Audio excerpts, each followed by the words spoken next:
Everybody, it's Friday, December 4th. Bit of a frosty start to the morning. Shelby, you said you had to break out the ice scraper. I did, and it was one of those, Nick, where it was behind the seat. It was the worst placement, so you're like reaching and trying to grab and go for it. But it wasn't too bad, thankfully. The temperatures are going to be in our favor, Molly said, especially for a December morning. She'll give us our full forecast in just a little bit. Well, first, this morning's headlines. To begin this morning, a developing story from last night. We're told it was a confusing crime scene near downtown Peoria as Peoria police investigating a shooting and what led to being a child being hit by a car. Officers are still trying to figure out if these two incidents are related. Just after 8 p.m. last night, officers rushed to Northeast Monroe and LaVale Street after reports of an argument that escalated to gunfire. There, they found a man that was shot in the head. Paramedics rushed that man to the hospital with serious injuries. Police say that while they were investigating that shooting, though, another 911 call came in reporting a young child that had been hit by a car. That was just 4 blocks away over on Northeast Monroe near Evans. We're told that that child also sustained serious injuries. Both of those incidents remain under investigation by Peoria police. In your COVID-19 coverage, local health officials monitoring resources as COVID-19 cases continue to rise. The Tri-County area sees an increase of more than 2,000 positive cases since last week. And WMBD's Durante Matthews was at the press conference yesterday and shows us how hospitals managed to keep space available and why there may be some hope down the line. With the Thanksgiving season out of the way, the coronavirus still a growing concern for health officials in the Tri-County area. What we have seen in the hospitals is continued ICU usage increases. Thursday, health leaders saying local hospitalizations due to COVID-19 are fluctuating. This has been going on for the last few weeks. Every few days we seem to get a little bit better, and then we immediately have a little bit of a spike again. Unity Point's Chief Medical Officer Dr. Sater says the hospital's been monitoring its resources daily, helping them preserve ventilators and beds. With COVID-19 cases expected to increase in the coming weeks, Monica Hendrickson is looking on the bright side as she says Moderna and Pfizer COVID-19 vaccines are becoming within reach. We hope from mid-December to the end of December that we will start seeing the first shipments arrive here locally. Hendrickson says vaccine distribution is still a work in progress, but they will follow CDC guidelines for prioritizing them. She also says those concerned about getting the injections due to how fast they were processed, those people shouldn't worry. The speed doesn't necessarily is an issue when you realize that collaborative or that crowdsourced approach to kind of finding a solution is going to make things speed up. What's important is looking at the data, and that's what the FDA is doing right now. In Peoria, Durante Matthews, WMBD News.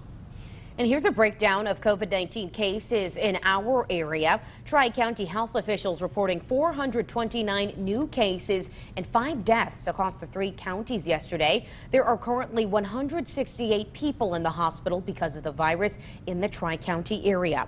Over in McLean County, they're seeing 136 new cases in the last 24 hours. There are 17 people in the hospital in McLean County as of yesterday. Hospitals are reporting 81% of ICU beds and 93% of total beds are currently in use. The positivity rate also increasing, sitting at 13.8%. There are now some new guidelines for COVID-19 quarantines. The announcement came at the state's daily COVID-19 briefing yesterday. The previous guidelines recommended having people who had been exposed to quarantine for 14 days. That's now been reduced to 10 days as long as the person does not have symptoms. People can also stop quarantine after 7 days if they have no symptoms and a negative test in the preceding 48 hours. The state is now averaging more COVID-19 deaths over the course of a week than it was when Illinois saw an initial spike of the disease in May. This makes now the deadliest period since the pandemic started. State health officials are reporting 192 deaths, the second highest daily total recorded. Illinois also seeing more than 10,000 new cases. The 7-day positivity rate also seeing a slight increase. It now sits at 12.3%. President Trump calls it a miracle cure, and now it's available in Peoria. The FDA gave an emergency use authorization to companies to make a new experimental COVID-19 treatment. The treatment, an infusion of monoclonal antibodies known as BAM, It's now available at OSF Healthcare and Unity Point for patients that have a high risk of developing a severe case of COVID-19. This can help keep symptoms at bay and avoid hospitalizations. Other diseases aren't going away because COVID's here. So people still need treatment for other illnesses. People still need surgeries, they still need procedures, they need screenings, they get sick with other diseases. So we need capacity to take care of them. The treatment is currently reserved for patients that are not hospitalized but are at high risk of developing a serious case of COVID-19. 6:07 new this morning. A woman was killed in a house fire in Bloomington last night. The two-story home on Kreitzker Avenue near East Oakland Avenue was engulfed in flames. According to the Bloomington Fire Department, a woman was found inside of that home unconscious. She was taken outside of the home and placed inside of an ambulance, and despite efforts to save her, she was pronounced dead. More information about that victim is expected to be released later today by the McLean County coroner. 2 cats were also killed in the fire. The cause of the fire remains under investigation, but it is believed to be accidental. After our WMBD News report on a local tent city aired Wednesday, city leaders are now acknowledging the homeless seeking shelter under the Murray Baker Bridge in Peoria.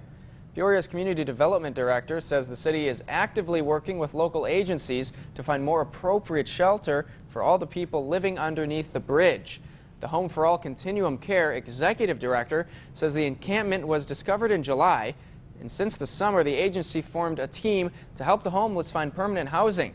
The director says if you don't know where you're going to lay your head at night, it's challenging to establish other goals for your life. The mission of the Continuum of Care and all of its partner agencies are to get individuals housed, because we know housing is really the cornerstone to the rest of an individual's life. The director says all shelters aren't at capacity and there is space for majority of the people currently living under the bridge. Involved agencies will continue to share this information with the homeless. The director says if you are interested in helping the people, reach out to the Care Continuum before donating resources.